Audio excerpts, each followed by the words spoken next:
பாவத்தின் வைகுண்டம் என்று அழைக்கப்படும் திருச்சி ஸ்ரீரங்கம் ரங்கநாதர் கோவிலில் சொர்க்கவாசல் திறப்பு. பக்தர்கள் புடைசூழ பரமபத வாசலை கடந்து சென்றார் நம்பெருமாள்.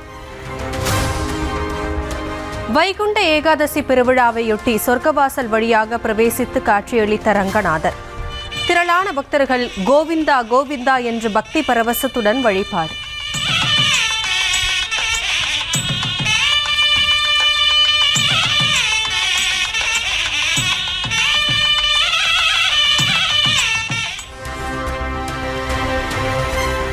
மின்விளக்கு அலங்காரத்தில் ஜொலித்த திருச்சி ஸ்ரீரங்கம் ரங்கநாதர் கோவில்.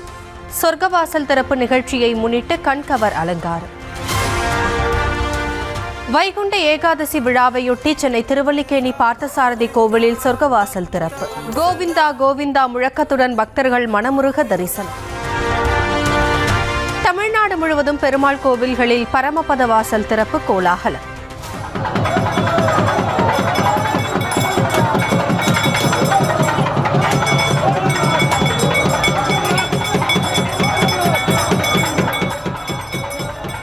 வைகுண்ட ஏகாதசி விழாவையொட்டி களை கட்டிய திருத்தலங்கள்.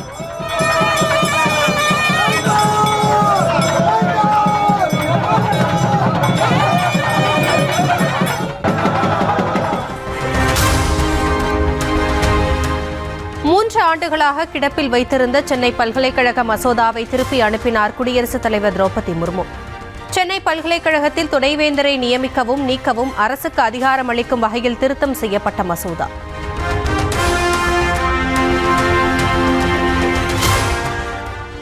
தமிழ்நாட்டில் SIR படிவத்தை சரியாக நிரப்பாத 12,43,363 வாக்காளர்களுக்கு தேர்தல் ஆணையம் நோட்டீஸ். அதிகபட்சமாக திருவள்ளூரில் 1,85,000 பேருக்கும், கோவையில் 1,10,000 பேருக்கும் சம்மன்.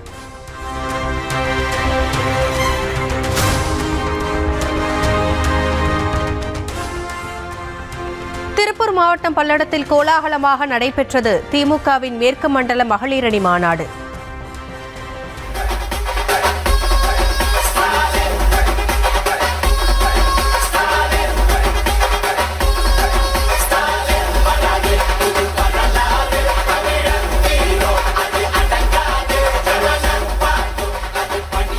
இந்த கூட்டத்தை பார்க்கும்போது பவர்ஃபுல்லாக இருப்பதாகவும் மீண்டும் பவருக்கு வருவோம் எனவும் முதலமைச்சர் உற்சாகம்.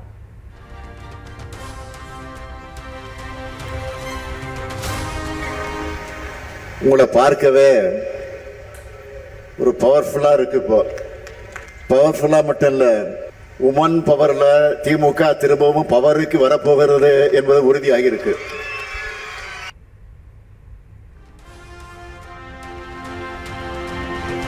திருத்தணியில் பிரச்சாரம் செய்த எதிர்க்கட்சித் தலைவர் எடப்பாடி பழனிசாமிக்கு பிரம்மாண்ட வரவேற்பு.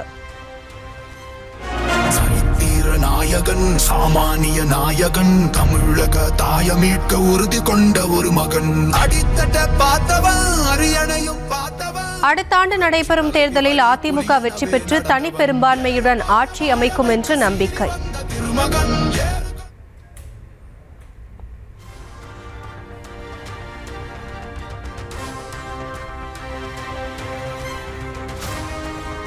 சட்டமன்ற பொது தேர்தலில் அதிமுக ஆட்சி அமைக்கும்.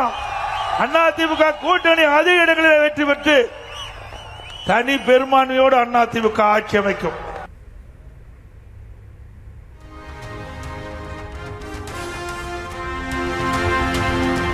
நூறு நாள் வேலை 125 நாட்களாக உயர்த்தப்பட்டது என்று பச்சை பொய்யை பரப்பி வருகிறார் எதிர்க்கட்சித் தலைவர் EPS. 88% பெண்கள் பயனடைந்த 100 நாள் வேலை இழுத்து மூடப்பட்டு விட்டதாக முதலமைச்சர் மு க ஸ்டாலின் குற்றச்சாட்டு. அவர் என்ன சொல்லுகிறார்? 100 நாள் வேலை திட்டத்தை நிறுத்தல, 125 நாளா உயர்த்திருக்காங்கன்னு பச்சை பொய்ய பிரச்சாரமா பண்ணிட்டு இருக்காரு. யாரு? திரு எடப்பாடி பழனிசாமி அவர்கள்.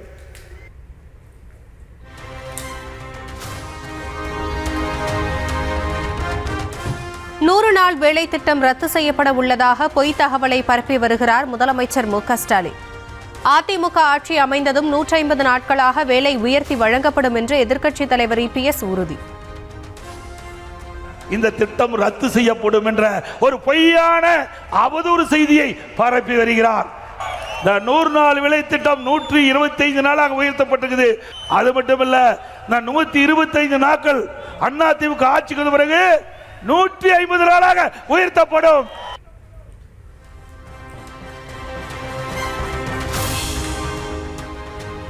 பெண்களுக்காக திமுக அரசு செயல்படுத்தும் திட்டங்களில் முக்கியமான சிலவற்றை பட்டியலிட்ட முதலமைச்சர் மு.க.ஸ்டாலின், மகளிருக்கு மாதந்தோறும் 1000 ரூபாய் உரிமை தொகை கொடுக்கும் திட்டம் பெரிய சக்சஸ் என்று பெருமிதம். 1,30,69,831 சகோதரிகளுக்கு கலைஞர் மகளிர் உரிமை திட்டத்தில் மாதந்தோறும் 1000 ரூபாய் உரிமை தொகையை கொடுக்கிறோம். குடும்பங்களுக்காகவும் சமூகத்துக்காகவும் தலைமுறையாக உழைக்கிற பெண்களுடைய உரிமை அது. திட்டத்தின் பேர்லயே உரிமையை கொண்டு வந்து புரட்சி பண்ணோம். திட்டமும் பெரிய சக்சஸ்.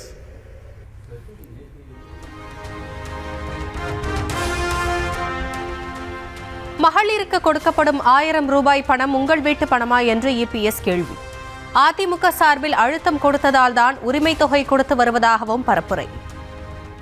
அதோட இன்னைக்கு உரிமை தொகை கொடுத்து விட்டோம் என்று எப்பொழுது பார்த்தால் முதலமைச்சர் பெருமையாக பேசுகிறார். 28 மாதம் நாங்கள் போராடணும். அதிமுக கொடுக்கப்பட்ட அழுத்தத்தின் காரணமாக தான் மாதந்தோறும் 1000 ரூபாய் நம்முடைய குடும்ப தலைவிக்கு கிடைத்திட்டு இருக்குது.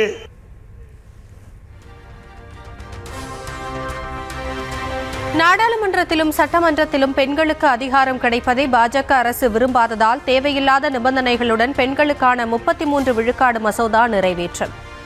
ஆபரேஷன் சக்சஸ் ஆனால் பேஷண்ட் டெட் என்று சொல்வது போல மத்திய பாஜக கூட்டணி அரசின் செயல்பாடு இருப்பதாக முதலமைச்சர் மு.க.ஸ்டாலின் விமர்சனம்.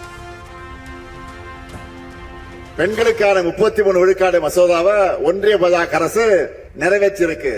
தேவையா இல்லாத நிபந்தனையோடு நிறைவேற்றிருக்கு. அது எப்போ நடைமுறைக்கு வரும்னு சொல்ல முடியாத நிலைதான் இருக்கு இன்றைக்கு. இது எதை காட்டுது? ஆபரேஷன் சக்சஸ் ஆனா பேஷண்ட் டெட். பெண்களாகிய உங்களுக்கு நாடாளுமன்றத்திலும் சட்டமன்றத்திலும் அதிகாரம் கிடைப்பதை பாஜக விரும்பல. அதனால பெயரளவுக்கு மசோதாவை நிறைவேற்றிட்டு காலத்தை கடத்துறாங்க. திமுக இளைஞரணி கூட்டத்தை பார்த்து பதறிய சங்கி கூட்டமும் அடிமை கூட்டமும் புலம்பியதாக துணை முதலமைச்சர் உதயநிதி பேச்சு. திமுக மகளிரணி மாநாட்டின் கூட்டத்தை பார்த்தால் இரு கூட்டங்களுக்கும் அடுத்த 10 நாட்கள் உறக்கம் கெட்டுவிடும் எனவும் விமர்சனம். இளைஞர்கள் நம்முடைய திராவிட முன்னேற்ற கழகத்தில் எந்த அளவுக்கு ஈடுபாடோடு வந்திருக்கிறாங்க அந்த எழுச்சியை பார்த்து, அந்த மக்கள் கடலை பார்த்து, இளைஞர் கடலை பார்த்து ஒரு 10 நாட்கள் சங்கி கூட்டமோ அடிமை கூட்டமோ புலம்பிக்கிட்டே இருந்தது. இன்னைக்கு பல்லடத்தில் கூடியிருக்கக்கூடிய இந்த கடல் போல் கூடியிருக்கக்கூடிய நம்முடைய மகளிர் கூட்டத்தை, இந்த மாநாட்டை பார்த்தாங்கன்னா அந்த சங்கி கூட்டமோ அடிமை கூட்டமோ அடுத்த 10 நாளுக்கு நிச்சயமா தூங்க போறது இல்லை. அதிமுக ஆட்சி காலத்தில் பொள்ளாச்சி பாலியல் வன்முறையை கண்டித்து போராட செல்வதற்கு அனுமதி கிடைக்கவில்லை என்று திமுக எம்பி கனிமொழி குற்றச்சாட்டு. திமுக ஆட்சியில் கோவை இளம்பெண் பாலியல் வன்கொடுமை சம்பவத்தில் 30 நாட்களில் குற்றப்பத்திரிகை தாக்கல் செய்யப்பட்டதாகவும் மாநாட்டில் பேச்சு.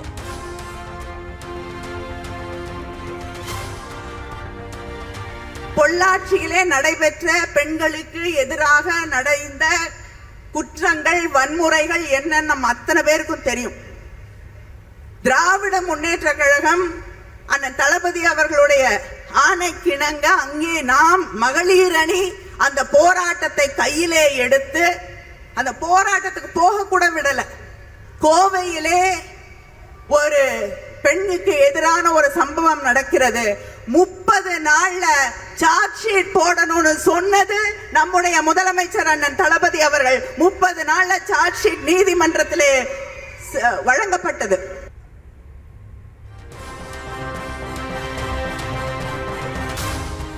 பாஜக மதக்கலவரம், காழ்ப்புணர்ச்சியை தவிர வேறு எதையும் வைத்து அரசியல் செய்யவில்லை என்று திமுக எம்பி கனிமொழி விளாசல். மதக்கலவரம் செய்வோருக்கு சம்மட்டி அடி கொடுக்கும் முதலமைச்சர் மு.க.ஸ்டாலின் பின்னால் அணி திரள்வோம் என்று சூளுரை. இந்த நாட்டிலே மதக்கலவரத்தை, இந்த நாட்டிலே காழ்ப்புணர்ச்சியை, வெறுப்பை உருவாக்கி அரசியல் செய்து விடலாம் என்று துடித்துக் கொண்டிருக்கக்கூடிய பிஜேபிக்கு சம்மட்டி அடியாக நின்று கொண்டிருக்கக்கூடிய நம்முடைய முதலமைச்சர் அண்ணன் தளபதி அவர்களின் பின்னால் அணி திரள்வோம்.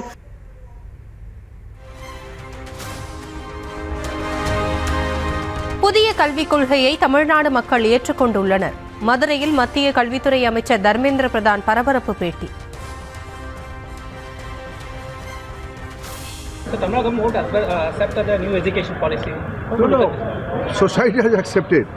Whether they accept or not, their days are very few. They will be out from the responsibility very soon. But people of Tamil Nadu has accepted, and they all are leading the NEP implementation. தமிழ்நாட்டில் தமிழ் என்று கூறி தமிழை விற்பதாக தமிழக பாஜக தலைவர் நைனா நாகேந்திரன் பிரச்சாரம். உத்தரப்பிரதேசத்தில் தமிழ் கற்றுக் கொடுக்க பிரதமரே உத்தரவிட்டுள்ளதாகவும் பேச்சு. தமிழ் தமிழ் தமிழ்.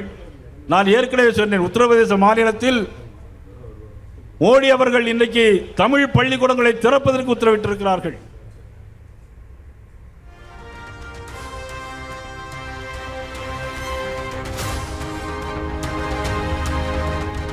தமிழுக்காக பல்வேறு விஷயங்களை செய்து வரும் பிரதமர் மோடி தமிழர்களுக்கு எதிராக செயல்படுகிறார் என்று எப்படி கூற முடியும் என அண்ணாமலை கேள்வி.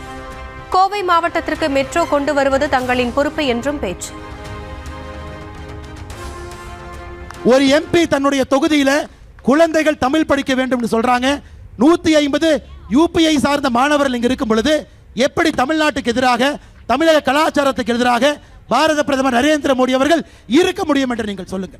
கோயம்புத்தூர் இந்தியாவில் எந்த நகரத்திற்கு மெட்ரோ ரயில் கொடுக்கிறாங்களோ இல்லையோ, கோயம்புத்தூருக்கு கொண்டு வருவது எங்களுடைய பொறுப்பு. கோவை மலுமிச்சம்பட்டி பகுதியில் பாஜக தெற்கு மாவட்ட மாநாட்டில் வள்ளி கும்மி. கலைஞர்களுடன் இணைந்து நடனமாடி மகிழ்ந்த நைனா நாகேந்திரன், அண்ணாமலை.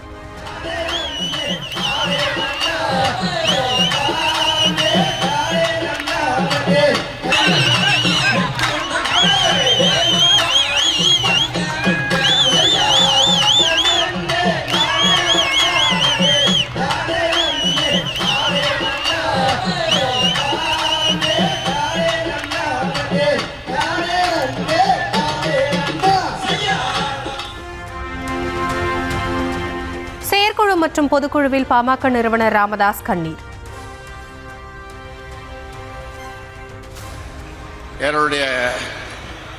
நான் ஒரு நாள் தூக்கம் வர்றதில்ல, ஆனாலும் படுத்து தூங்கிட்டு இருந்தேன். அப்போ தூக்கம் வந்தது.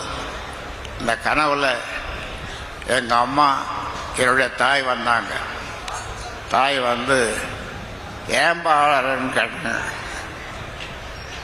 இன்னொருத்தம்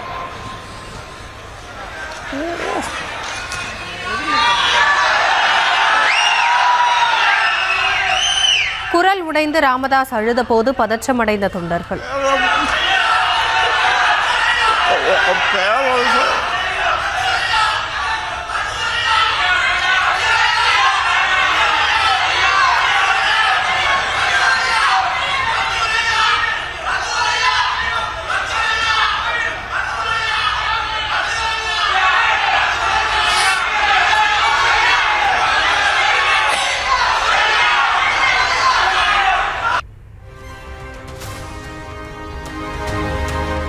ராமதாஸ் கூட்டிய பொதுக்குழு கேலிக்கூத்து என்று அன்புமணி தரப்பு நிர்வாகி பாலு காட்டம்.